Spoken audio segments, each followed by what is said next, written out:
Inside a bus, students chatted excitedly about entering senior high school. To capture the moment, one of them began doing an interview, since it was a rare chance to share long-kept thoughts. A boy named Danny then stood up and declared he wanted to be skinny, while another student announced he would defeat everyone and stand at the top. More students began sharing their ambitions, while another student heard his phone ring. When the student named Ryan answered, he heard his mother say there was no need to act rashly. While he reassured his mother not to worry, the student named Tony proclaimed he would be king of idols. But some students inside mock him and tell him to stop dreaming. Meanwhile, the driver felt irritated but sensed something was wrong. As the road was empty, he also felt as though it stretched endlessly with no visible end. At that moment, the short-haired girl doing the interview grew frustrated because Sheena had not spoken. Sheena, on the other hand, was seated near Ryan and was quietly watching him. The interviewer then reminded everyone this might be their only chance to speak their hearts. Hearing those words, Sheena's expression turned resolute. She stood up and walked to Ryan, who was listening to his mother say he was her only family. While his mother says that nothing must happen to him, his attention shifts to Sheena. Summoning her courage, she finally confessed that she liked him. Her sudden declaration stunned the entire bus into silence. After a moment, the students erupted with excitement and urged Ryan to accept her confession. One student said Ryan was lucky, while a boy with glasses thought love was just fleeting hormones. As he reflected that Ryan could not escape ordinary habits, he noticed thick fog outside. At that moment, the driver was already struggling to see the road. When he focused his eyes ahead again, he was stunned by the sight before him. Inside the bus, Ryan remains silent after Sheena's confession. She misinterprets his silence and quietly turned around. However, the bus made a violent emergency stop. Ryan reacted instantly and grabbed Sheena's wrist. Startled by this, she called his name in confusion. Then she looked at him and asked what he was doing. But he didn't answer, and when the stop threw them off balance, he pulled her close to shield her. They fell together, leaving her flustered and reminding him their classmates were watching. But Ryan ignored it and urgently ordered everyone to duck. The students reacted just as the windows shattered all at once. A powerful force also began pulling at the back of the bus. The road and surrounding trees twisted inward, and the bus was dragged into a massive vortex. Later that day, the news reporters came reporting a serious traffic accident on Sucheng Expressway. An initial report said a student bus crashed through an overpass, with casualties still unconfirmed. The police sealed off the area, blocking paramedics, and no wounded were seen carried out. But the reporters' team discovered a hidden path that might reveal the truth. Determined to uncover the truth, the reporter urged viewers to follow their investigation. However, someone suddenly blocked their camera, and this made her furious. The camera ended up being knocked to the ground and crushed underfoot. A white-haired man with a woman then warned that some places were not meant to be approached, and that trespassing would only lead to death. Yet the reporter insisted that they were interfering with her freedom of the press. She also boldly declared that she would expose all of them. Before the situation escalated, the ground beneath the man suddenly cracked. The sudden rupture startled him, and when he looked down, he saw a massive hole opening in the earth. He also caught a familiar scent in the air, and asked the woman beside him if she sensed it as well. Before she could respond, someone accused them of trespassing. The police officer stated no one could enter the accident scene at will, so he attempted to drive them away, where he even pushed the white-haired man while issuing a threat. In response, the woman swiftly grabbed his wrist and twisted it, which forced him to cry out in pain. Immediately afterward, the white-haired man presented his identification. He introduced himself as Liam from the Special Investigation Unit. As he handed over his ID, the officer recognized the unit known for never filing cases and for making decisions on site. While he was unsettled by Liam's arrival, Liam asked him to explain the circumstances on site. In response, he hurriedly complied. He led them to the bus and reported that over 10 students and a teacher vanished. Even more unsettling, there were no clues and no blood, as if they vanished. After hearing this, Liam asked about another report. So the officer revealed that a corpse had been discovered. Liam approached the body while the officer said the identity was unknown. The forensic department also said it was mummified in 6 hours, which they found absurd, but Liam's interest was clearly piqued upon hearing this. The officer was unsettled by his reaction and asked whether he had discovered any clues. Unexpectedly, a woman appeared shouting at the officers to let her through. She also accused them of lying and insisted that her son could not be dead. Desperation filled her voice as she begged to be allowed inside. The officer quickly felt sympathy, knowing the woman lived alone with her son. However,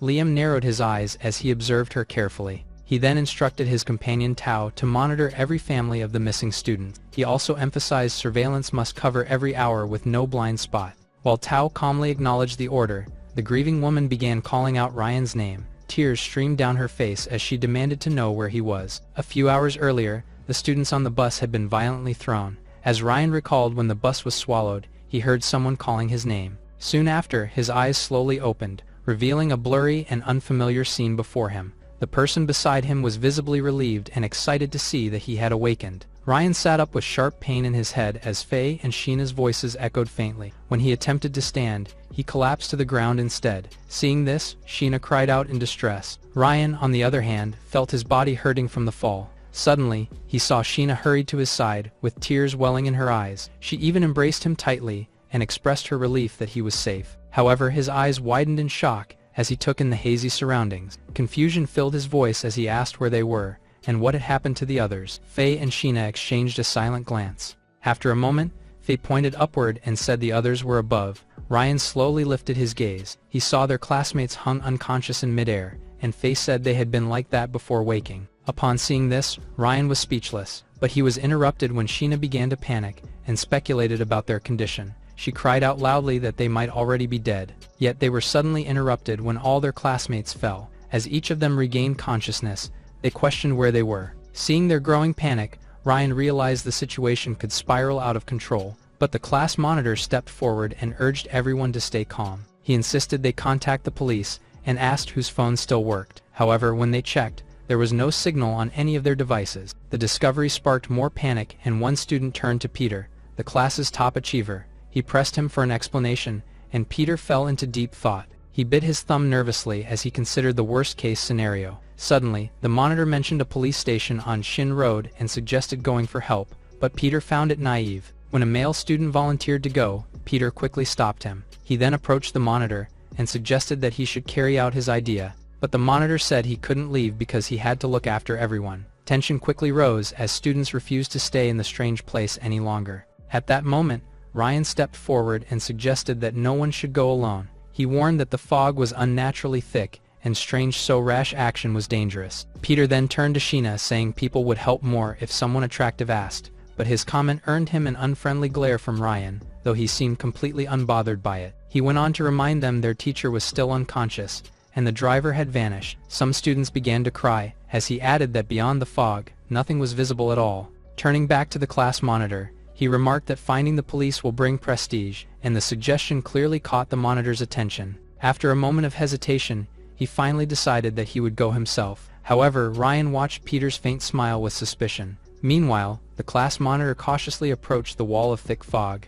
Beads of sweat formed on his forehead as he stepped closer, yet he still told everyone to stay put, while he went to bring the police back. Hearing this, Sheena quietly prayed for his safe return. At the same time, Peter cautiously raised his hand and reached toward the fog. The moment his fingers touched it, a sharp sting shot through his skin. He quickly withdrew his hand, silently suspecting the mist's true nature. Meanwhile, the class monitor continued walking into the fog. The haze was so thick, and he struggled to recall the police station's direction, but without a warning, he felt his body suddenly stiffen. He quickly looked down, and saw that his legs had transformed into bare bones. Panic seized him as he lifted his trembling hand, only to find that it too was rapidly decaying. Following that, a piercing scream echoed through the fog. Ryan quickly heard it, and he turned in alarm. They then recognized the voice of the class monitor, calling for help. He attempted to move back toward, pleading desperately to be saved. However, his feet had already become skeletal. He collapsed and began crawling toward them. Several students cried out that they had to help him,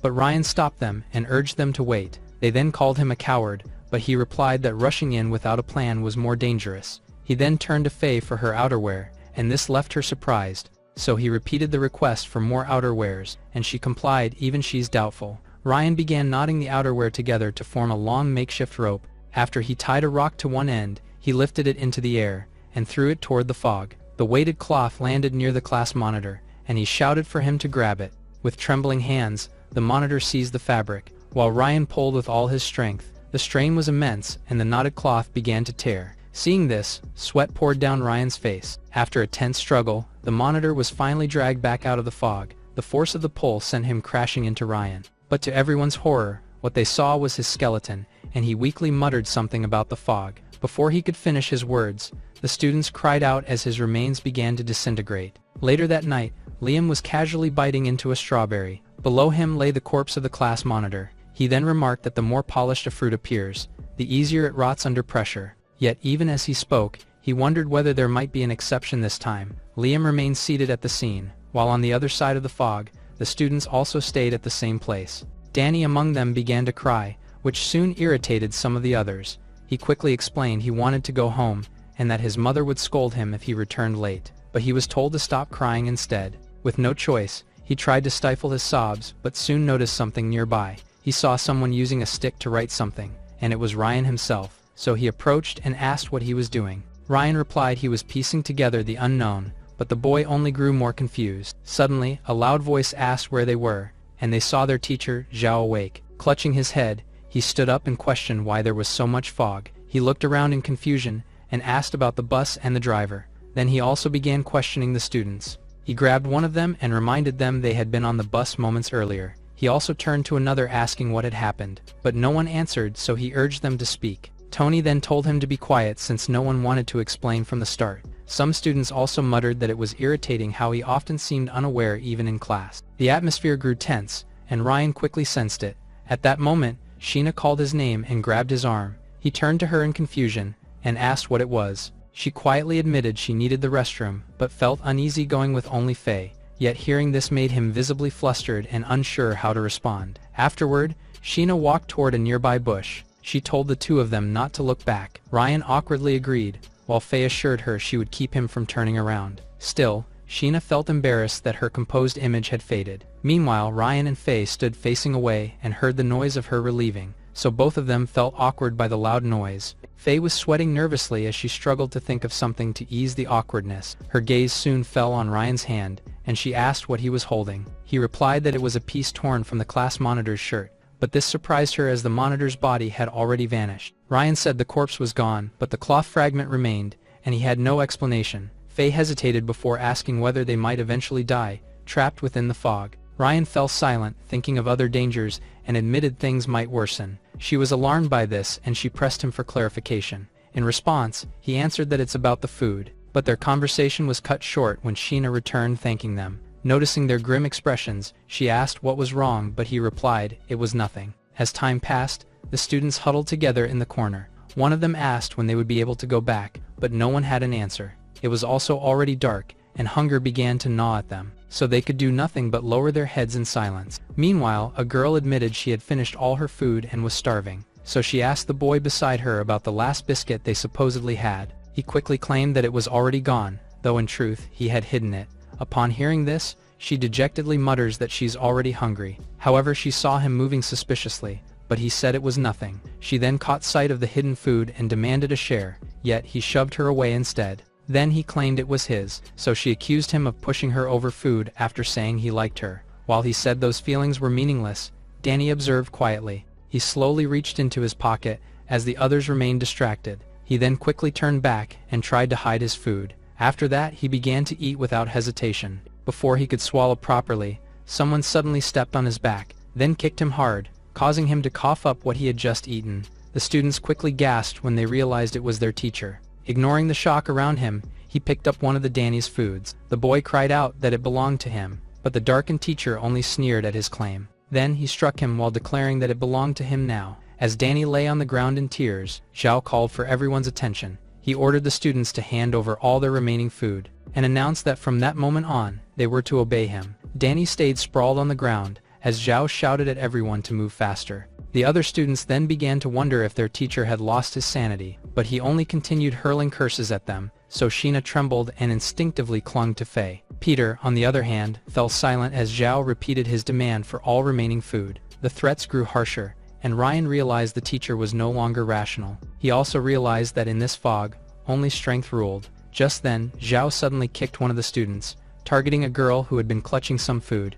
The force of the blow was so intense that she coughed up blood. As she lay on the ground, he scolded her for attempting to hide food. After that, he shouted for the next person to hand everything over. The student named Wang was nudged by a classmate, and reminded it was his turn. Wang's jaw tightened with anger hearing this, so he stood up demanding why they should surrender their food, and this stunned the others. They then listen as he accuses Zhao of abusing his authority. Zhao's expression darkened as Wang argued they would all starve if one person hoarded everything. He went further saying that if their parents found out, his life would be miserable. Unexpectedly, Zhao agreed and told him to step forward to take the food. Wang was clearly startled, but his classmates whispered for him not to approach. Despite their warnings, he declared that he was not afraid and that he would return with the food. He then began walking toward Zhao cautiously. As soon as Wang stepped close, Zhao revealed a pen hidden in his sleeve. Then he smiled wickedly. Ryan saw this and knew it's not good, so he immediately shouted for Wang to move. But Wang merely looked up in confusion. In that instant, Zhao lunged forward and stabbed him with the pen. Wang's scream of pain echoed, yet Zhao's smile only widened. The surrounding students instinctively retreated in shock, while Zhao coldly reminded Wang he was the teacher. As Wang clutched his wound, he mocked him for acting brave only moments earlier. He also ranted that they ordered him around, and mocked him because their families had money, so he proceeded to grab Danny by the collar. Then he asked whether the boy planned to run to his wealthy parents, and have them retaliate once they escaped. The boy broke into tears and pleaded for help, but Zhao shoved him aside, and declared they should stop dreaming of leaving this place. The students stared at him in confusion, so he gestured at the endless fog, saying he had never seen anything like it, and in this place there were no authorities, and no arrogant figures above him. So he admitted that he liked it here, and with chilling certainty, he proclaimed that no one would leave alive. His words lingered like a curse, echoing in their minds as hunger gnawed at their bodies. One by one, students began collapsing from weakness. However, Ryan and the others had not yet fully grasped the dire situation. Sheena, on the other hand, also trembled quietly at the side. At the same time, Zhao continued eating with deliberate calmness. When he finished, his sharp gaze slowly swept back toward them. Meanwhile, at the police station, a crowd had gathered due to no updates about the accident. The live reporter also showed parents confronting authorities for explanations. In her interviews, parents vented frustration over the students' continued absence, while some parents wept openly while talking about their missing children. Not far from the scene, Liam observed quietly. Suddenly, he was pressed on what to do next, since the area was quiet for days, especially since they still had not located the gate. Without much hesitation, he finally replied to Tao's question. He met her gaze and replied they'd simply go on since he was patient enough. As he reached toward her, she reminded him that survival of the children was what mattered. After saying this, she immediately slapped the back of his head to stop his antics. But their exchange ended when a loud voice called for the police. It was Ryan's mother, and she's pleading for them to save her son. She insisted he was not dead, and claimed she had seen him, but the officers told her to stop. Liam watched with mild pity, thinking that grief often drove parents to hallucinate. However, Ryan's mother suddenly cried out that she truly had seen her son. She also mentioned that he was surrounded by thick fog, which caused Liam to pause. He then turned to Dao, and asked whose child the woman was referring to. Dao handed him a tablet and informed him that her son was from Class 1. Liam lowered his gaze to the screen, and studied Ryan's information carefully. After a while, Ryan's mother continued begging the police for help, but someone suddenly offered her a bowl of fruit. Liam stepped forward from behind it and softly called out to her. Then he suggests that they speak somewhere quieter. Later, inside a building, Ryan's mother sat trembling with a cup as she recounted the night he went missing. She told them that she had a dream. Liam asked what kind of dream it was, and she said it was strange. In it, Ryan seemed trapped in a dense fog, unable to escape. She saw him running, and she chased him, but she could not catch up, so they kept missing each other. Then, without warning, he appeared right in front of her. She was overjoyed and reached out to hold him, but before her hand could touch his hand turned into scattered sheets of paper, and like a flower losing its petals, he withered before her eyes while still calling her. The sight left her completely stunned. Moments later, she awoke from the dream crying out his name. At the same time, her drink spilled onto the floor, and this draws her attention downward. In the reflection of the water, she saw an image of Ryan pulling something. Remembering that image, she insisted that what she had seen could not have been a hallucination. After listening quietly, Liam turned to Tao and asked whether she had sensed it as well. He considered that the woman herself might be the gate. Meanwhile, Ryan's mother sobbed again, wondering where her son was. As her tears fell into her cup, she once again saw Ryan's image within it. She quickly stopped crying upon seeing this, and clutched the cup tightly while shouting his name. At that same moment, Ryan heard someone calling him and turned instinctively. Faye saw this and asked what was wrong, to which he said he heard a familiar voice, though he quickly dismissed it as his imagination.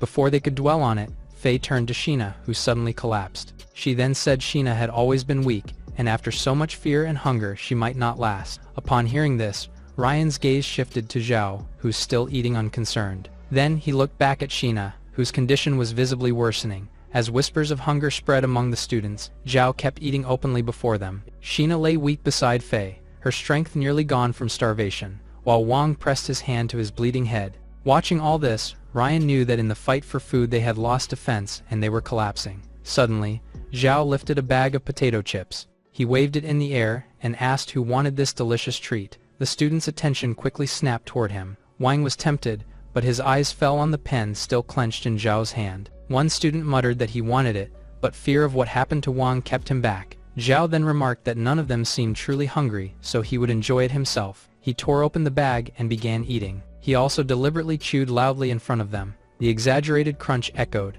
making several students swallow. After a moment, he raised his voice again and asked if no one truly wanted it. When no one responded, he shrugged and prepared to continue eating. Just before the chips reached his mouth, a voice suddenly shouted that he wanted it. All eyes turned to see Tony raising his hand. Zhao studied him for a moment and asked if he truly wanted the chips. Tony quickly nodded and confirmed that he did. Zhao then dropped the chip back and said he remembered Tony. He reminded Tony that he once ignored him and said his father had insulted him too. After saying this, he fixed his gaze on him and asked whether he was correct. Tony could not answer and only stood there sweating nervously. Suddenly, Zhao approached him and said it was not as though he would forbid him from eating. He extended a chip toward him, but ordered him to crawl in circles and bark like a dog for it. Stunned, Tony asked him to repeat what he had said. Zhao's expression darkened as he asked if Tony had failed to understand. In response, Tony declared that he did not want it anymore. Zhao sneered at his refusal and asked if he could keep his pride for one more day. He even extended it to 3 days,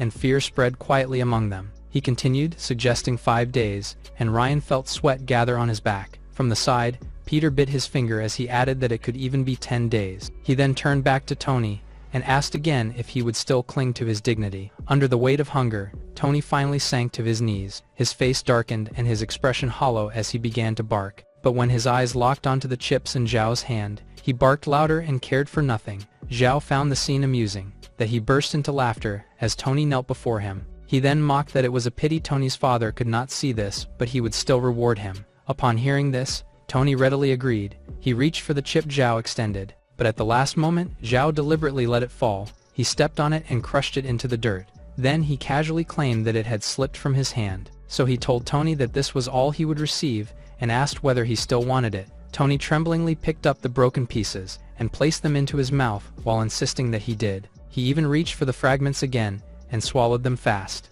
As he gobbled it all down, he even claimed they were delicious. After this, Zhao declared that obedience meant food, and the students scrambled forward. In the chaos, one of the girls ended up all bruised, yet the struggle continued without restraint. Zhao watched with satisfaction and reminded them that compliance would be rewarded. Seeing others finally eating, Danny swallowed hard. He was unable to resist hunger and stood ready to follow Zhao's commands, but Ryan quickly grabbed him and told him not to go. The boy said he was starving and that pleasing Zhao for food did not seem a heavy price. However, Ryan said it was not simple because Zhao was building a throne. Confused by this, the boy asked what he meant. Ryan said that worsening hunger would drive them mad, and once used to begging they would lose resistance. Upon hearing this, the boy asked what would happen next. He then said everyone would kneel beneath the throne, and he could do whatever he pleased. After that, they would become nothing more than slaves trapped within this fog. Before Ryan could say more, Zhao's voice rang out again. When Ryan looked up, he saw him ordering Faye to remove her clothes. Upon hearing his command, Faye was left stunned and pale. But he ignored it and said her friend was starving, so she had to obey. At that moment, Sheena was weakly murmuring that she was hungry. Faye heard her and instinctively turned toward her. Zhao seized the opportunity and tried to grab her, but Faye reacted in time and shouted for him to stop. Zhao's face then twisted with anger at her resistance. He stepped toward her again and ordered her to behave and follow his command. Otherwise, he warned she would end up like the others. Faye's trembling gaze shifted to the chaotic scene around them. Students fought viciously over scraps and striking without restraint. Suddenly, Ryan stood up and called out Faye's name. However, Danny pulled him back and whispered he would get himself killed, so Ryan could only curse under his breath. Meanwhile, Faye's body shook as she cried out for help, but Zhao merely smiled and beckoned her closer. As he advanced, she trembled, but someone shouted that Zhao would not care for a little girl. Ryan also heard this and lifted his head in shock. While Zhao and Faye both turned toward the source of the voice, a woman went forward to keep Zhao company, and the students were relieved to see their teacher Sarah awake. Ryan stared in disbelief, so the boy explained she had fallen too. They had been unconscious in the chaos, and he woke beside her, but she had remained unconscious, likely due to a severe injury, so several girls had taken turns caring for her. Yet now that she was awake, he believed an adult could control the situation. However, Peter smiled because the world of adults was not that simple. Yun also agreed that things might not turn out as hopefully as they wished. Meanwhile, Zhao fell silent upon Sarah's arrival, but his eyes burned with fury, and he questioned her. Sarah warned that Faye was just a child, and if the police found them, he would struggle to explain. However, Zhao stared at Sarah in confusion as to what she meant. Then he burst into laughter, saying she still didn't understand their situation. So he then declared that they were all going to die anyway. He pointed to the ghostly mist around them, claiming it could turn people into dried corpses. The students also listened in fear as he said no one had searched for them. He also added that the dried corpses they had seen earlier would mysteriously vanish. His gaze also swept over the nearby bodies as he coldly asked who would come to save them, and added that even if someone could, they have no time left, so within 2 days, half of them would starve and they were doomed. Listening to this, Sarah found herself unable to refute his words. Suddenly, Zhao approached her, reminding her how eager she had been to protect Faye, so she could replace her, and they might as well indulge, since they were all doomed. With that, he coldly ordered Sarah to take off her clothes. The command stunned her, and fear finally surfaced in her eyes. When she did not respond immediately, he turned to Faye and ordered her to comply instead. Before he could move closer, Sarah shielded Faye, and this made Faye feel scared for her. But Sarah still forced herself to say that she would do it. Tears welled up in Faye's eyes as she tried to stop her. However, Sarah only asked everyone to turn around. Zhao also agreed and ordered the students to face away. Afterward, he licked his lips and told Sarah to come closer. Sarah then proceeded to reach for her shirt, and slowly began to unbutton it, but someone suddenly rushed forward and shouted at them to stop. She then froze in shock when she realized it was Ryan. However, Zhao's face twisted with fury as he demanded whether Ryan had a death wish. Upon seeing Zhao holding the pen, Ryan revealed that he knew where they were. More than that, he claimed he knew how to keep them alive. The other students were stunned hearing this, and wondering if they'd heard him wrong. Just like them, Zhao stared at Ryan and asked what he had just said. Ryan calmly repeated that he knew where they were and how they could survive, but Sarah warned him not to provoke Zhao, so he calmly said he knew what he was doing. He even said they shouldn't compromise with scum like Zhao, which enraged him. So he shouted that he would cripple him if he kept talking nonsense. He then raised the pen in his hand and aimed it straight at Ryan's eyes. Seeing this, Faye cried out Ryan's name in panic. Yet Zhao suddenly stopped mid-motion. He froze when he sensed an unusual chill coming from Ryan. He studied him closely and realized his gaze was unlike that of an ordinary middle schooler. Suddenly Peter suggested hearing Ryan out, but Zhao asked why he should listen. In response, Peter asked him if he wanted to leave this place. Zhao's anger flared at this, but he hesitated when Peter noted many students were dissatisfied. After that, Peter gestured for Ryan to explain himself, yet Ryan did not speak immediately. He stared straight at Zhao, who clenched his teeth in fury. But in the end, he gave in, and warned him not to talk nonsense, or he will be torn apart.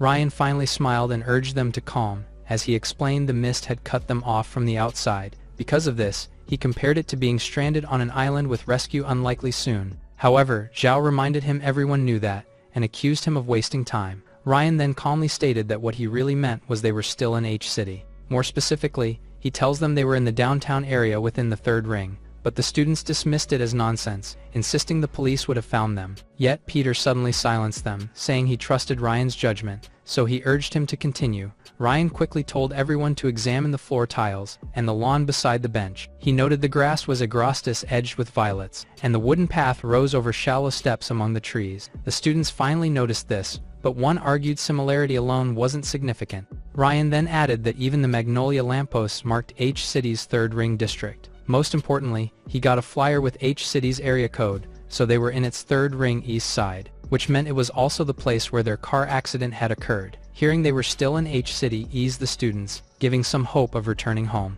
Zhao, however, dismissed Ryan's reasoning as empty words meant only to gain approval. Soon doubts rose as they wondered if they were truly in H City, since no one searched for them. Some also wondered if the whole city was swallowed by the fog. Ryan admitted there's still mystery, but downtown should have nearby stores. So, if they found one store, they could secure food and supplies to survive until rescue. Despite this reasoning, some students asked if they could survive the man-killing fog. At that moment, Ryan suddenly recalled the strange voice he had heard earlier. But before he could reflect, Zhao warned they might all end as dried corpses. So he asked if Ryan was saving them or leading them to death. The group immediately fell silent upon hearing this. Peter, on the other hand, quietly pinched the bridge of his nose. As he stood up, he thought judging was easy, but fear was hard to overcome. So he looked at Ryan, wondering what choice he would ultimately make. However, Ryan remained silent for a moment. Zhao then reminded him they were trapped, and demanded he explain how to leave. Ryan raised his head at last, and firmly declared that he would go to find the way out.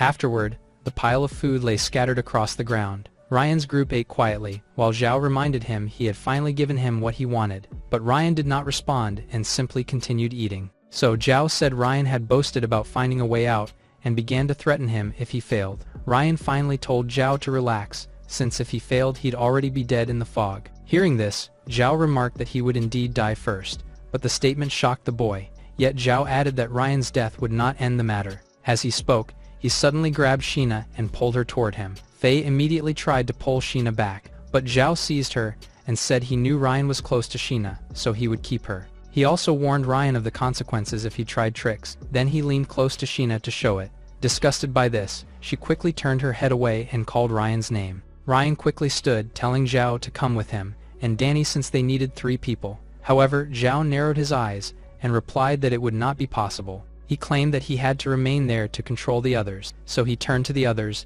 and offered more food if anyone would join Ryan. However, the group fell silent. Suddenly, someone stepped forward and volunteered. It was Peter, and the others looked at him in surprise. Even Ryan himself was taken aback by Peter's initiative. After a moment, the 3 of them gathered together. Ryan still asked Peter if he was sure, and Peter calmly said he wanted to contribute. At last, the 3 faced the thick fog, and Ryan remarked the situation was just as he had suspected. Danny then nervously asked whether they would end up like their class monitor, but Ryan told him that they still had a chance. With that, they walked toward as the others watched them vanish into the fog. Among them was Sheena, who stared at their departing backs. She was also unable to stop the tears from falling as she thought about Ryan. After a while, Ryan suddenly shouted for the other 2 to stop. Danny immediately asked what was wrong. Ryan said the monitor had seemed normal in this zone, and Peter confirmed it.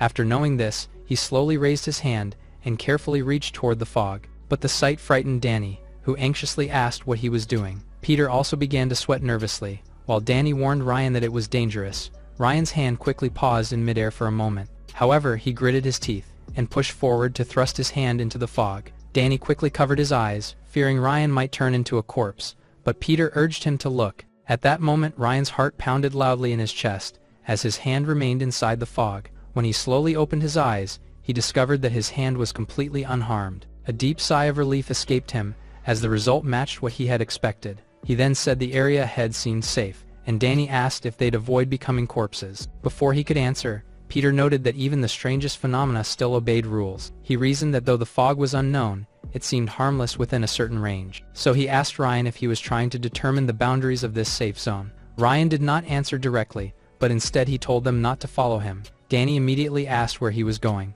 so he simply replied that he might be heading somewhere that was not so safe. Alarmed by this, Danny urged him not to go. Peter, however, remained silent and merely watched Ryan. Ryan then stepped forward and slowly approached the thick fog. He also raised his arm in the air, and with a tense expression on his face, he began to move his hand farther into the mist. Danny watched nervously and unsure of what they should do next. Suddenly, they heard Ryan scream, and he quickly asked what had happened. At that moment, Ryan was drenched in sweat, as sharp pain coursed through his hand. But Danny continued calling his name in worry, so he finally replied and warned them not to come any closer. He also assured them that he was fine. However, when he lowered his gaze, horror filled his eyes. One of his fingers had already begun to dry up. Suddenly, Peter asked whether he had discovered anything, but he only picked up a rock and began drawing on the ground. After marking a line, he pointed to it and explained that this should be the boundary. He then stood up, confirming that crossing here could turn one into a corpse. Yet Danny saw nothing and said Zhao would beat them if they returned empty-handed.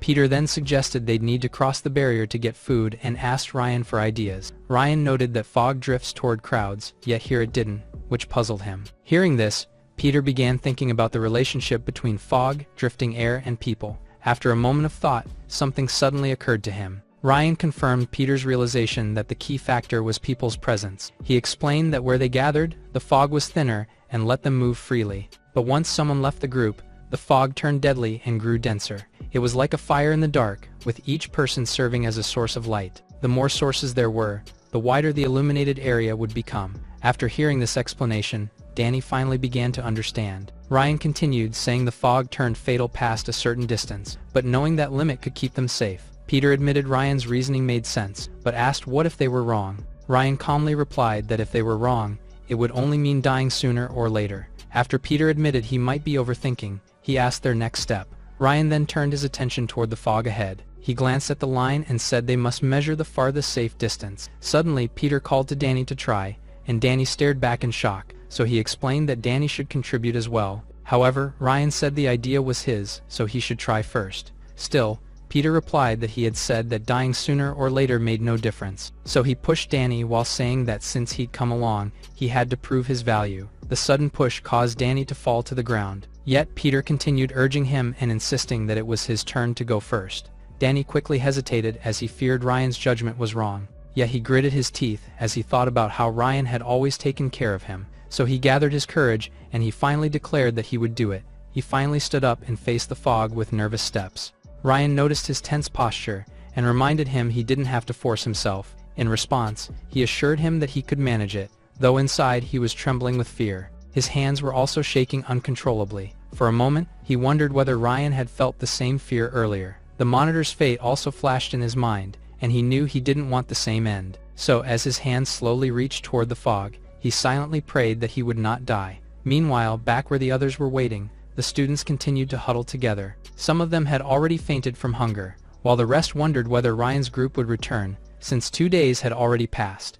At that moment, Sarah noticed the worsening condition of the students. Zhao, on the other hand, was dozing off while surrounded by piles of food. Seeing this, she decided to approach him. She asked if he could share some of the food with the students. She even explained that if things continued like this, some of them would starve to death, but he merely told her to leave him alone. Nevertheless, she continued to plead and insisted that the students could no longer endure, yet he only burst into laughter, and this left her confused. He then asked why it should matter to him whether those students lived or died. Hearing this, Sarah trembled with anger. She then shouted that they were all just children. She reminded him someone had already gone for food, and asked him to share until they returned. However, his eyes stared coldly at her. He then stood up and said that it seemed she truly wanted to die. Sarah quickly stepped back when she heard his words. However, he continued saying Ryan only ate his food and went to die in the fog. Despite this, Sarah insisted that they must still be alive. Zhao smiled mockingly at the thought. Then he pointed out that the boys had already been gone for 2 days. So, if food was truly that close,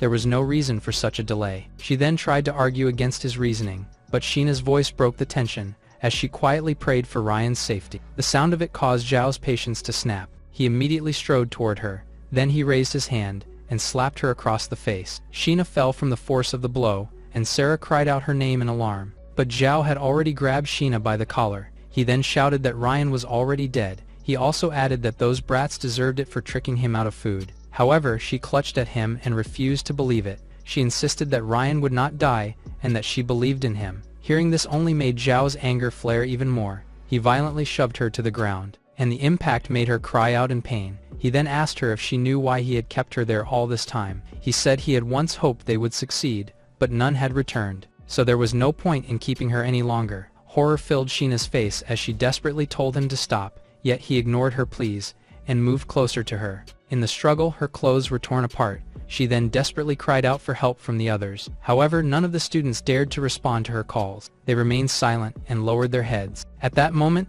Faye rushed forward and grabbed Zhao to stop him. Zhao glanced at her coldly and said that she was courting death. Without hesitation, he kicked her away. The force of the blow made her immediately cough up blood. Seeing Faye lying there, Sheena cried out her name in distress. However, Zhao blocked her path and forced her back. He said he once watched her ride in luxury cars while he mopped floors, and it never sat well with him. Now, however, she was completely within his grasp.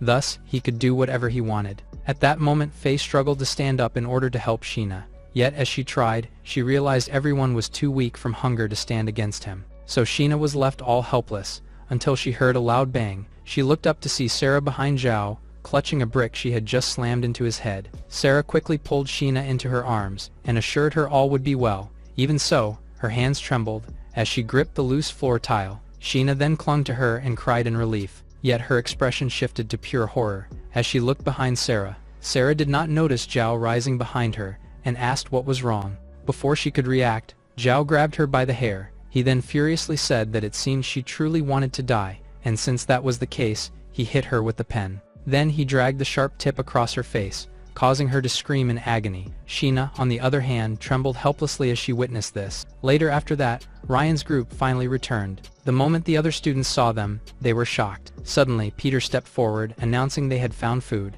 The students were stunned when they saw the bag full of food. Yet, they rushed forward in excitement and praised Peter for his kindness. Danny saw this and thought Peter was stealing Ryan's spotlight, but Ryan didn't mind. He then walked toward Sheena and asked what had happened to Sarah. Sheena hurriedly began recounting everything that occurred. As Ryan listened, he fell silent when he noticed Sheena's torn clothes. His gaze then shifted to Sarah, who tried to stop the bleeding on her face. He also saw Faye lay on the ground with a painful expression. Seeing all of this, anger surged within him. He proceeded to grab a bat lying nearby, and this confused Sheena. Just as he swung the bat towards Zhao, someone questioned what he was doing. His shoulder was even grabbed to stop him. When he turned around, he realized it was Peter holding him back. He immediately asked if Peter was trying to protect Zhao, but Peter denied it and said Zhao still had to face judgment. More importantly, it had to happen in front of everyone. Ryan was confused by what he meant, so he explained that if they wanted to leave, they couldn't rely on intelligence alone, since what mattered most was the human mind. Meanwhile, in the real world, Ryan's mother's profile was being examined. Suddenly, Tao arrived, carrying a bowl of fruit for Liam. As she set it on his desk, she asked if Ryan's mother was truly the door. Liam admitted he didn't know since it was unpredictable. He also added while looking at Ryan's mother that no one could know who it would be. Tao then suggested asking the organization for help, since the students still hadn't been found. However, he only laughed, which annoyed her. He then replied that she still had a childish side that didn't match her appearance. She grew even more confused when he said it didn't matter where the students were. He pointed at the maps and said they could be here or in other places. They might even be in the room or the mall, but unseen and untouchable. So, as long as they located the door, he believed that all problems would naturally be solved. That was why Ryan's mother was under observation now. Still, Tao reminded him it had been 2 weeks, and he agreed someone should find something soon, especially since the real trick was time. Back on the other side, Zhao ordered everyone around him to stay quiet. However, they did not comply, so he angrily told someone to shut his mouth. Danny, who was munching on his food, was startled by this. He quickly reported to Ryan that Zhao was already awake. Zhao then saw he was tied up and demanded release, but Peter said it was only the beginning. Suddenly, Ryan said they would release him, but he had to promise not to harm the students. However, he sneered they'd vanished 2 days, and only returned after eating. Hearing this made Danny furious, and he argued that they had not been gone for that long. But one of the students confirmed that they had indeed been gone for 2 days. So they asked why they hadn't returned sooner, but Danny insisted that's not true. However, Ryan could not help but curse when he heard this, since he just realized that something unexpected had happened. One student then began asking what they had encountered during their absence. Upon hearing this, Danny recounted what had happened. Back then, he stretched his hand forward and touched the fog in front of them. With his eyes closed, he asked Ryan if he was turning into a dried corpse, but he only heard Peter calling him a dumbass, which made him finally open his eyes. To his surprise, he was completely unharmed, so he happily asked Ryan if they were fine. Ryan replied that it seemed they were still within the safe range. However, they could see that more fog stretched farther ahead. Because of this, he told them that their next move was to continue moving forward. After that, Peter took his turn testing the fog with his hand. Once he confirmed it was safe, he drew a line on the ground with a rock. Then Danny tested the fog again. Whenever it was confirmed safe, they would mark the ground with another line. In this way, the 3 of them continued taking turns, extending their hands into the fog. When it was Ryan's turn again, Danny reminded him to be careful. Peter also warned that the farther they went, the greater the risk, but Ryan only responded with a smile. Then he stepped forward into the fog. Danny saw this and anxiously called out his name. However, Ryan's eyes widened by what he saw. Danny then quickly asked what was wrong ahead, yet the moment he looked forward, he was also stunned. They saw a supermarket ahead and realized they were indeed downtown. Back in the present, Danny said they packed the food after, and the trip should have been 2 hours only. Upon hearing this, the students who had been questioning them fell silent. Sheena then turned to Ryan and asked what on earth was happening. Peter also looked at Ryan and asked if he had already figured it out. Ryan replied that he might have a rough guess now. Curious, Sheena asked what the answer was. Peter and Ryan then explained they were trapped not just by space but also by time. Meanwhile, in the real world, Ryan's mother's brain waves were being monitored. At that moment, Liam and Tao arrived. The doctor noticed them and greeted them. Liam immediately asked if the connection had already been established, but the doctor replied that it had not.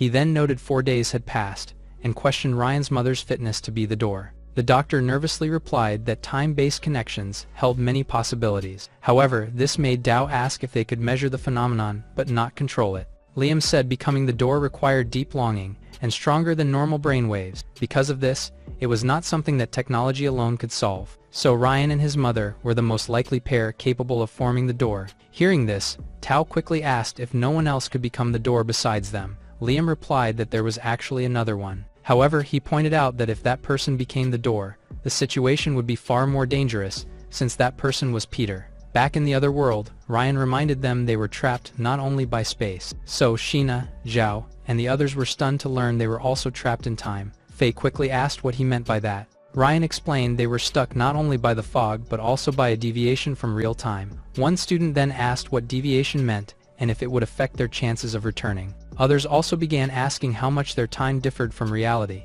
since they just wanted to go home. As panic slowly spread among them, he tried to calm everyone down. However, his attempt was interrupted by a loud mocking laugh nearby. When he turned to look, he realized it was coming from Zhao. He was laughing uncontrollably to the point that tears formed in his eyes. Danny became annoyed and pushed him. While asking why he was laughing, Zhao suddenly fell silent and stared at him. Startled by the look in his eyes, he quickly hid behind Ryan. Zhao then said Ryan's story of the third ring and supermarket might be nonsense to trick them. He also said space and time were meaningless, and they were trapped in hell forever. Hence, he told them that they would be better off learning from him. He also asked if they believed they could go home, and if finding food made them think all was fine. But he doesn't think so, and he shouted that they could simply wait together for death. His frightening laughter echoed through the area, leaving the students terrified. Yet the laughter stopped when a bat was pointed directly at his face. Zhao looked up as Peter remarked that there were still many problems they had to solve, but the first one was Zhao himself. Hearing this, he tried to struggle against his restraints. However, Peter only smiled at his helpless state.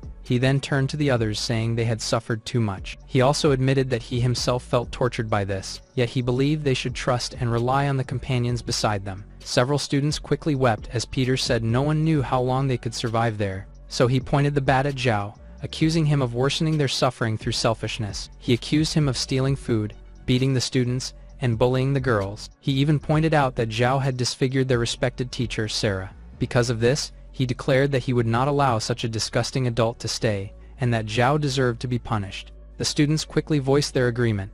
Zhao heard their response and anxiously asked Peter what he intended to do. In return, Peter simply raised a finger to his lips in a silent gesture. In that instant, Zhao became horrified by what he saw. After all, Peter quietly muttered that he planned to kill him. The angry voices of the students soon followed, demanding that Zhao be punished. At that moment, Zhao was still in disbelief at Peter's words. However, Peter interrupted him and said he had to pay for the terrible things he'd done. He then slowly raised the bat in his hand and asked who wanted to be the first to carry out the punishment.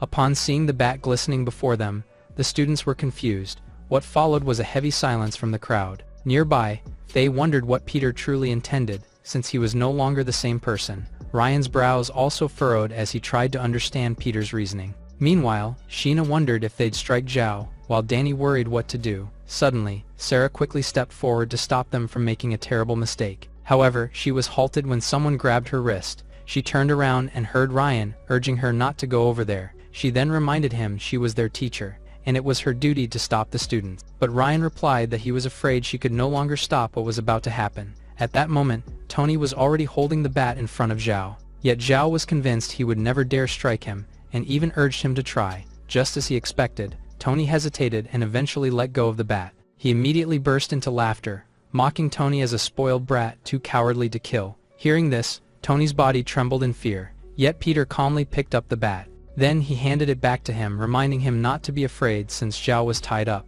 He even asked if Tony wanted revenge, and urged him to recall what happened earlier. After all, he had once been forced into a desperate corner in front of everyone's eyes. Peter continued whispering to Tony, telling him that everything that had happened was because of Zhao. Hearing this made Tony's expression gradually turn empty. He finally raised the bat and prepared to strike Zhao, but Sarah rushed forward, reminding him that he could not do such a thing. Peter heard this, and immediately questioned her interference. She insisted they were still students, and warned their futures would be ruined if they hurt someone. But Peter responded by asking whether she intended to let such scum go free. Sarah said they could just keep Zhao tied up, since they had enough food now. However, he asked if she knew what they had seen after leaving, and she asked what he meant. He explained that outside looked just like their normal world, with supermarkets full of goods. There's also bright and clean restaurants, and even tidy parks nearby. Yet there was one thing they had not seen during all that time. There were no animals, no people, and this revelation shocked everyone. The students listened nervously as Peter asked if they understood what that meant. He declared that in this world they could only rely on themselves for protection. So he asked Sarah if she wanted Zhao to stay among them since he could still threaten them. He even asked if she wanted them treated like dogs, and Tony trembled hearing this. Sarah, on the other hand, found herself unable to refute his reasoning. Before she could respond, a sudden scream erupted behind her. By the time she looked back, Tony had already struck Zhao. Even more unsettling was the sight of Tony smiling as he did it. The scene unfolding before them left everyone unable to move. Zhao lay on the ground, screaming in pain after being struck, yet Tony felt a strange sense of satisfaction as he looked at him. Peter then tapped Tony on the shoulder and praised him for what he had done. He also whispered that Zhao would no longer dare to insult him again. Soon after, the bat slipped from Tony's hand, and he collapsed to his knees. At that moment, someone in the crowd shouted it was his turn, and Tony looked up to see Wang. Wang calmly stated that he had been waiting for this moment for a long time. Hearing this made Zhao plead with him not to act impulsively. However, Wang immediately struck him with the bat, and told him that he could scream all he wanted. After all, there were still many people waiting behind him for their turn. Zhao could only helplessly beg for mercy after seeing them. But one by one, the students began taking turns beating him. Even the girl he had kicked earlier stepped forward to strike him. As the blows continued, some students urged the others to hit Zhao harder. Not far away, Peter watched the scene with a faint smile on his face. On the other side, Sarah trembled,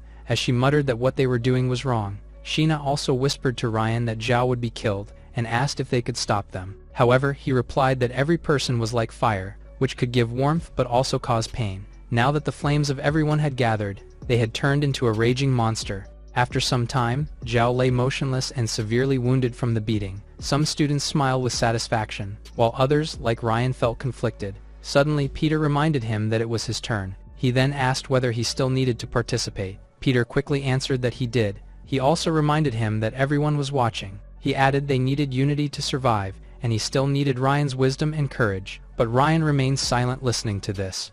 Now the two sides faced each other, where Ryan's group was still clean, while Peter's was stained with blood. At that moment, Zhao weakly began saying it was already enough. He even begged Peter and the others to let him go, yet Peter simply smiled, as Zhao promised never to repeat his actions again. He proceeded to step forward and declared that evil must be eradicated. Then he raised the bat as he urged Zhao to go to another world. Sarah rushed forward in an attempt to stop him, but Tony and the others seemed eager to see what would happen next. Without hesitation, Peter strikes Zhao while saying he can now confess his sins. As blood splattered onto Peter's face, Zhao struggled to curse him. With his final breath, he muttered that Peter had deceived him. After that, the area fell silent as Peter dropped the bat. Then, as if nothing unusual had happened, he began wiping his stained eyeglasses. Later after that, the students finally stepped out of the fog. Wang was among them, and he was stunned by the sight before his eyes. The other students noticed his reaction, and hurried forward as well. Like him, Faye was shocked, as she confirmed that what Ryan had said was true.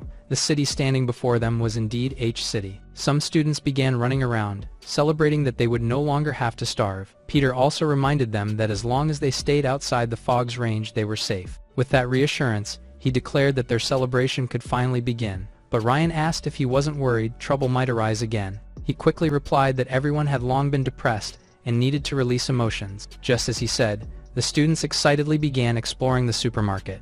Tony opened a bag of chips and could not stop himself from crying at how delicious it tasted. Nearby, Wang saw the shelves full and thought they had enough food for a month. On the other side, a boy offered one of the girls her favorite food. However, she immediately slapped his hand away. Then she scolded him for only thinking of her now, yet still thanked him, since she realized that, compared to him, Peter was far more reliable. At that moment, several girls gathered around Peter admiring him. Ryan and Sheena also watched as the others declared Peter the most dependable. However, Sheena soon noticed that Ryan seemed absent-minded. Ryan's attention was fixed on the clock nearby. After a moment, something seemed to click in his mind. He quickly asked them to take out their phones, but Faye objected since there was no signal, yet he still urged her to take it out. So the two girls hurriedly pulled out their phones. Then the three compared the times, finding the clocks differed by several minutes. Seeing this, Ryan finally confirmed his suspicion. He explained that the deviation wasn't just perception, but a real difference in how time flowed.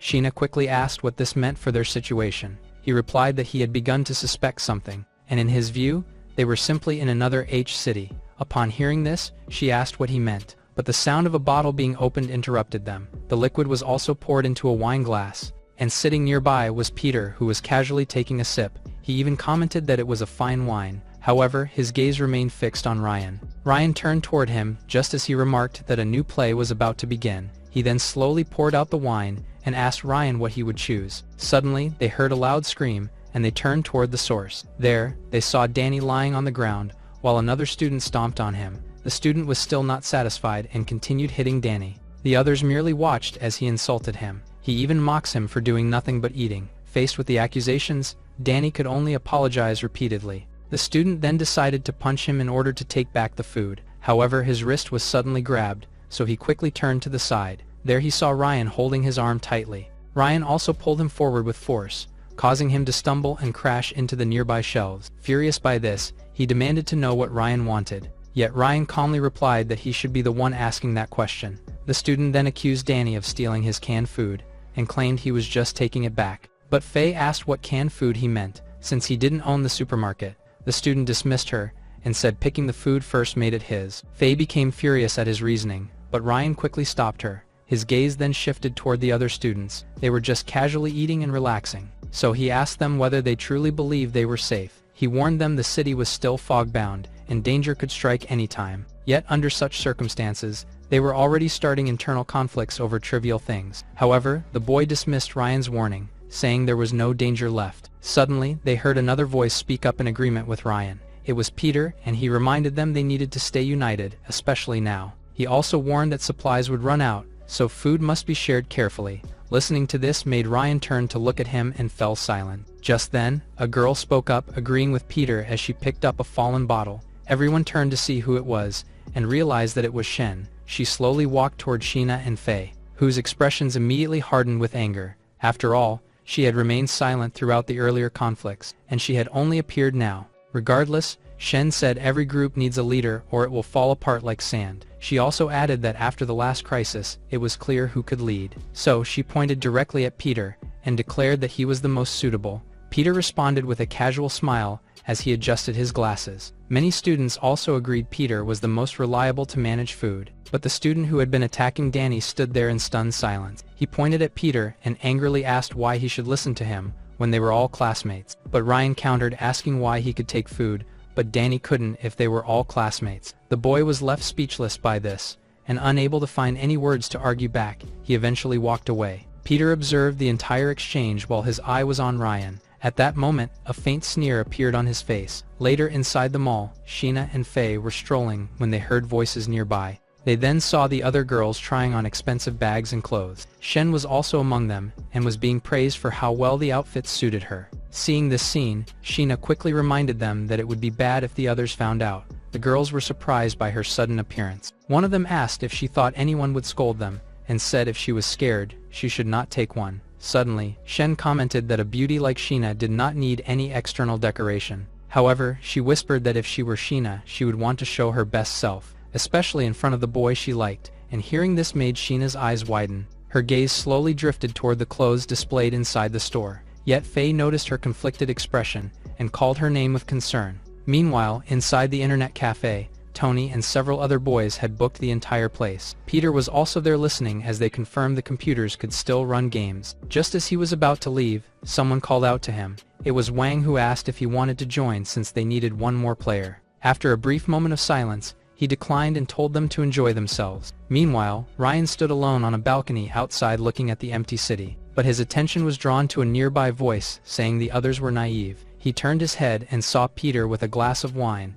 which he casually offered. So he immediately replied that he did not drink. Peter merely smiled hearing this. He then set the glass down, and asked Ryan if he understood their situation. He figured most of the others had not realized what had truly happened, since they didn't really grasp the crisis, which was why they could still worry about cosmetics. Some were even playing games, focusing only on the superficial benefits. He then pointed out the empty city with only them left, and asked Ryan what that truly meant. He also admitted that while the others hadn't realized it, he believed Ryan already had. So he went on to say that the two of them were different from the rest. Hence, he began asking him to work together, because they would surely be able to realize the true value of this empty city. But Ryan did not respond to his proposal, and only looked at him deeply. After a moment, Peter finally turned to look at Ryan. However, he was shocked when Ryan said he had no interest in something so boring. Without another word, he walked away, leaving Peter. He even slammed the door loudly behind him. Angered by this, Peter crushed the wine glass and muttered Ryan's name under his breath. Later that night, inside a hotel, Tony slumped onto the bed,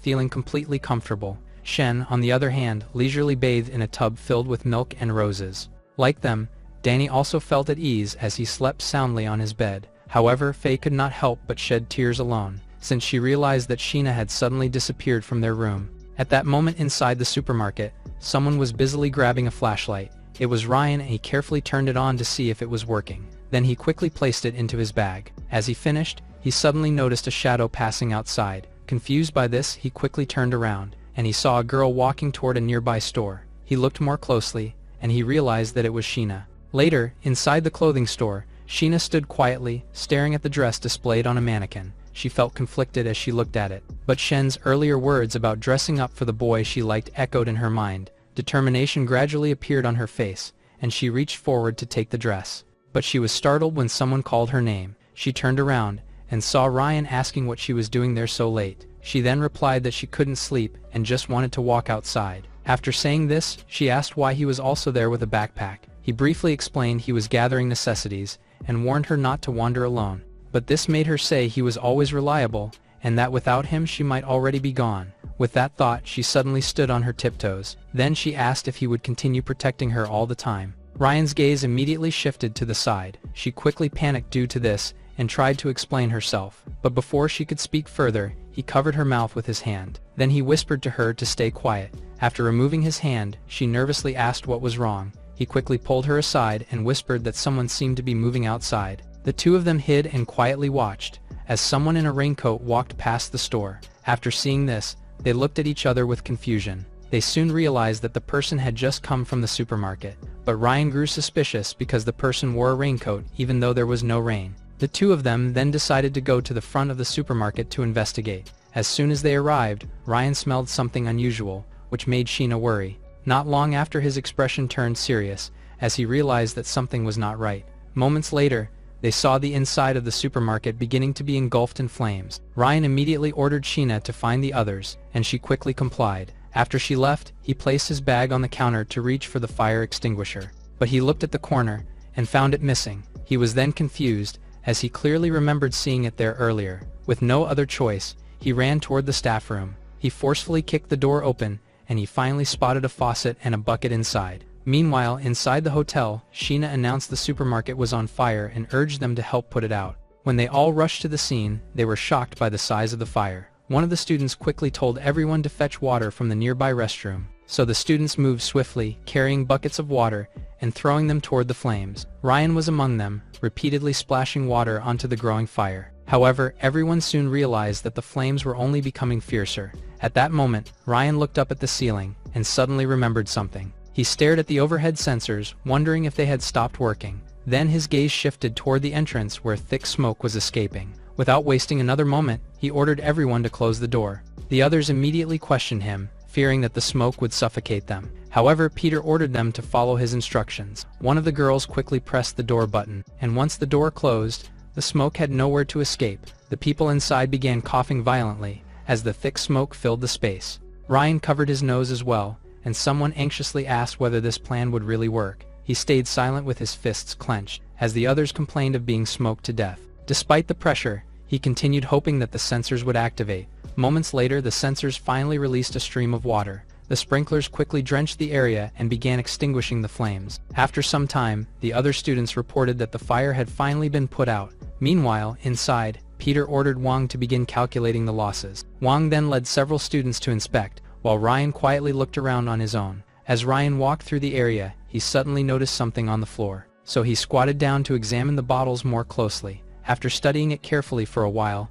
he finally stood up again. Nearby, Danny looked around and saw that much of the food had been destroyed. Tony panicked hearing this, and wondered how a fire could have started so suddenly. However, Ryan interrupted him, and stated that the fire had clearly been set intentionally. More specifically, he revealed that the person responsible was someone among them, Upon hearing this, Tony was confused since burning their own food made no sense. Yet the others still began questioning who was responsible. Ryan then pointed out that the culprit had already exposed a slip. He stepped inside and pointed bottles of Florida water that certainly had caused it. He explained that the culprit had lit the Florida water to start the fire, then immediately fled back to the hotel and mixed with the crowd that came to put it out. Before he could continue, Tony declared that anyone smelling of Florida water was the culprit. However, Ryan squatted down and pointed out that there was another thing. He picked up the remains of the bottles and said it was a pity, since Florida water evaporates quickly in heat, and its scent would already be gone. However, there was still another clue he knew. Before he could finish speaking, Danny suddenly exclaimed. He said that he had just remembered something. With that, he pointed at the guy who had bullied him earlier and declared that it was him. He explained that earlier he had smelled a strong scent of Florida water on him. The guy shouted back by accusing Danny of slander and targeting him. But he was grabbed by someone who said he looked like he needed a spanking. He turned and saw that it was Peter, who said that he had smelled it as well. Hearing this, the guy became furious with him. But seeing that everyone was already wary of him, he tried to escape and ordered Peter to get out of his way. Seeing this, Wang hurriedly ran after him. Wang was much faster, and he quickly grabbed the guy by his shirt. Then he forced him to the ground. Watching this, the other students were amazed that he managed to catch him so quickly. They then surrounded the culprit, whispering about his possible motive. Ryan suggested the guy was angry about what had happened that afternoon. Upon hearing this reason, Peter muttered that it was truly ugly. However, the guy retorted that it was Ryan who had bad intentions. He then challenged Ryan, asking if he really thought he was unaware of his secret plans. The students turned to Ryan, whispering that he and Sheena indeed found the fire first. They looked at Sheena too, wondering why she and Ryan were there so late. Sheena began to tighten her hands, as she heard them call it strange. Suddenly, the guy shouted that he had seen Ryan's bag on the counter when he arrived, so he speculated that Ryan must have been planning to take back something valuable. Upon hearing this, Tony and the others began looking at Ryan suspiciously. Tony himself even decided to fetch the bag. But when he finally unzipped it, he only found snacks, an envelope, and a flashlight. The people were surprised and confused by what they saw. However, Sheena's expression was different from theirs seeing this. Soon, others began asking Ryan what he was planning with these items. At the same time, Sheena looked at him, already guessing his true plan. Ryan was unable to evade the questioning stares of the others. Suddenly, they were interrupted by a loud laugh and turned toward the source. They saw the guy who'd been caught earlier laughing as he claimed Ryan was up to no good. However, he was pressed down by Wang, who ordered him to behave. Following that, Peter called out to Ryan and urged him to explain himself. Everyone's eyes turned back to Ryan, who remained silent. Faye, who was standing beside him, could not hide her concern and muttered his name. Ryan then finally accepted the situation and declared that he was leaving. Upon hearing this, Faye was clearly shocked that he really planned to leave. After a brief moment of silence, Peter said to Ryan that everyone also wanted to leave, but problems could be solved together. However, he replied that it was not necessary. He picked up his bag and said that he would deal with it on his own. Yet before he could leave, someone stepped forward and stopped him. Shen appeared and said that he could not simply leave as he wished. After all, they had just lost many supplies, and now he was trying to take some of the few left. But he simply walked past her, which clearly infuriated her. She immediately began saying that she had thought he was suspicious for a long time, since something serious had just happened, yet he stayed calm as if it didn't concern him. Tony was shocked upon hearing this, and the people behind him also fell silent. However, Faye scolded Shen and said that if not for Ryan, they'd still be trapped in the fog. Danny also agreed, saying without Ryan's clue, the culprit would have escaped. Yet Shen retorted that Faye and Danny are Ryan's bootlickers, so they were no better.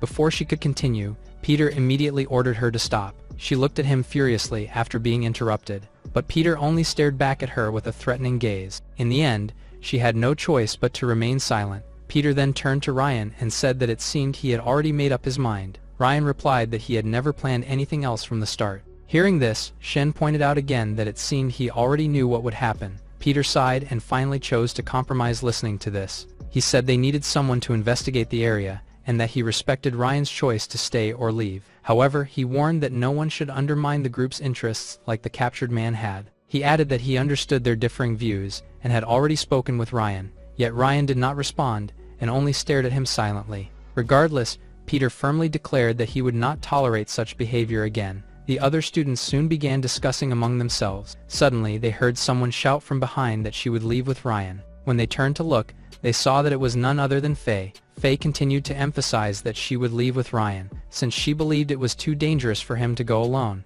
And if she went with him, at least they could take care of each other. Hearing this, Sheena was clearly surprised, and looked at Faye anxiously. At the same time, she began thinking about her own feelings. So she gathered the courage to say that she also wanted to go. However, Ryan said he didn't know what awaited outside, and couldn't promise their safety. Because of that, he suggested that they stay with the others instead. Sheena tried to argue after hearing this, but found herself unable to form the right words. Shen immediately seized the moment, and commented that Sheena was simply a coward. But Faye responded that there was no reason for Ryan to persuade her. She then turned to Shen and firmly said that once she decided, she never changed her mind. Seeing that Faye was really preparing to leave, Danny began to feel nervous. He believed only Ryan could protect him, and feared bullying if he stayed behind, but he had no intention of experiencing that once more. So he raised his hand, and said that he also wanted to go with Ryan. The students quickly mocked him, and said it was fine for him to leave since he ate too much. With that, Ryan's group now consisted of 4 people,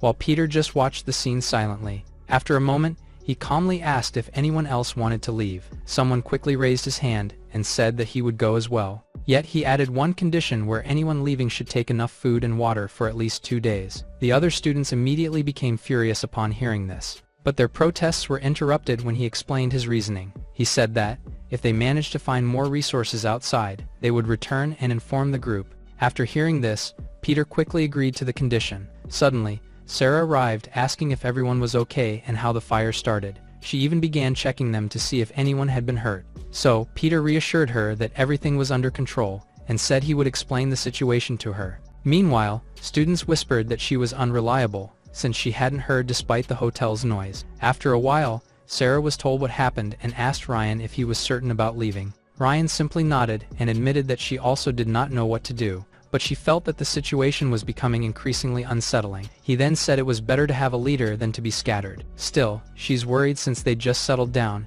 and he was heading into the unknown. After thinking for a moment, she said that she could go with them as well. However, he reminded her that the students who stayed needed her more, so she could only sigh as he said they'd leave in the morning. The following day, Ryan's group was already packed and waiting outside. Peter came to see them off and wished them luck with their investigation. Ryan responded with a brief farewell before the group began walking away. Shen and Peter quietly watched them leave. Shen eventually asked Peter whether he believed this plan would really work. Before Peter could respond, Wayne called out to him. He asked how they were going to deal with their troublesome classmate. Peter immediately turned around upon hearing this, causing the captured boy to flinch. However, Peter simply smiled, and ordered them to give the boy fire since he liked it so much. Meanwhile, Ryan's companions began asking where they were going. Ryan replied that they were heading toward the eastern part of the city. However, Faye had already noticed that the others were sweating from exhaustion, so she suggested that they take a rest, since they had been walking for so long. Ryan then checked his phone, and was surprised they'd been walking for 3 hours. With that, he finally agreed that they should sit down and rest for a while. Once they were seated, Faye rummaged through her bag asking Sheena if she was hungry. Just as she urged her to eat something, someone approached them. The white-haired girl named Chi-Chi politely asked if she could sit with them. When Faye realized it was their captain, she immediately agreed. However, Chi-Chi urged her to just use her name since they weren't training, but Faye refused. Setting that aside, she urged that nervous Sheena to talk to Chi-Chi, which only embarrassed her more. Unbeknownst to them, someone nearby quietly took a photo of the group. The person carefully captured Faye's refreshing look, Sheena's delicate and charming face, and Chi-Chi's nearly perfect figure. After snapping several photos, he could not help but exclaim that the trip had been worth it. Danny noticed Jin and asked if he really had time to take pictures. Jin replied the setting made for better portraits, and that he'd post them on his blog later. He even had already begun imagining the reactions and comments from his fans. Seeing his expression, Danny called him a pervert, but he took it as a compliment. Meanwhile, Ryan quietly took a sip from his drink. When he set the bottle down on the table, he noticed some decayed food nearby. Just then, someone appeared behind him, and asked what he was doing. The person named Zane then noted Ryan was watching the decaying food on the table. In response, Ryan asked him what he thought about it. Zane set down his bag, saying he'd been secretly experimenting since their monitor's incident. He also rummaged through his bag, saying time's inconsistency made reliable results impossible. Ryan, on the other hand, remained silent as he listened. After that, Zane told him that he had managed to discover something about the mist. He then pulled out a small device and showed it to him. Ryan quickly recognized it as a portable air detector, prompting Zane to praise his knowledge. He then explained, "Smog is excess particulate matter, usually PM2.5, but the city's fog had a different cause. Ryan confirmed that the PM2.5 index had remained normal the entire time, so he looked at Zane and asked what he was trying to imply. Zane put the detector away, saying that with proper instruments at his uncle's institute, he could analyze the fog. Hearing this, Ryan asked if that was why he had joined them. Zane admitted it was, then asked why Ryan wanted to head east. Ryan simply replied that there was something he needed to confirm. Meanwhile, in the real world, Liam sat casually in his chair when Tao suddenly arrived. She then saw he was reading a report on vanished supermarket goods and the fire that followed. Liam also heard her heels approaching and asked how things were, which she said there's nothing new, as there had been no progress regarding Ryan's mother. He then peeled a banana and said there was no need to worry since they still had plenty of time. Still, she said that without the door they couldn't know that world. He quickly replied that once the fear faded, motivated subjects would start acting. He also believed it wasn't hard to guess their actions from the clues left behind. Even so, she asked if he wasn't worried they might move faster than expected. He replied that when time itself loses its standard, fast and slow lose meaning. Just as he finished speaking, he heard a loud buzzing sound. Confused by this, he quickly picked up his phone and asked the person on the other end what had happened. After he confirmed the situation, Tao asked if the call came from their organization and what had happened. However, he simply stood up and walked past her, which left her confused. As he moved toward the door, he casually remarked that something had finally appeared. Specifically, it was a new corpse. Meanwhile, in the other world, Danny and the others reached a slum that unsettled him. Ryan then explained they had no choice, since it was the closest route, and by their plan, they'd pass supermarkets or convenience stores along the way. So food wasn't a problem, but he was worried about something else. The group continued walking through the area, while Jin remained busy taking photos. At one point, he suddenly saw someone pass by the alley nearby. The figure looked familiar, and Jin heard the person saying something about becoming popular. Shocked by what he saw, he immediately turned toward the alley, asking who was there. A classmate noticed his reaction and asked why, so he said he'd just seen someone nearby. However, the others didn't believe him, and thought he was imagining it, yet he remained certain of what he had seen, and believed that he recognized the person. So he told them that he would go check it out and catch up with them later. The two classmates then left, while muttering that Jin was becoming paranoid.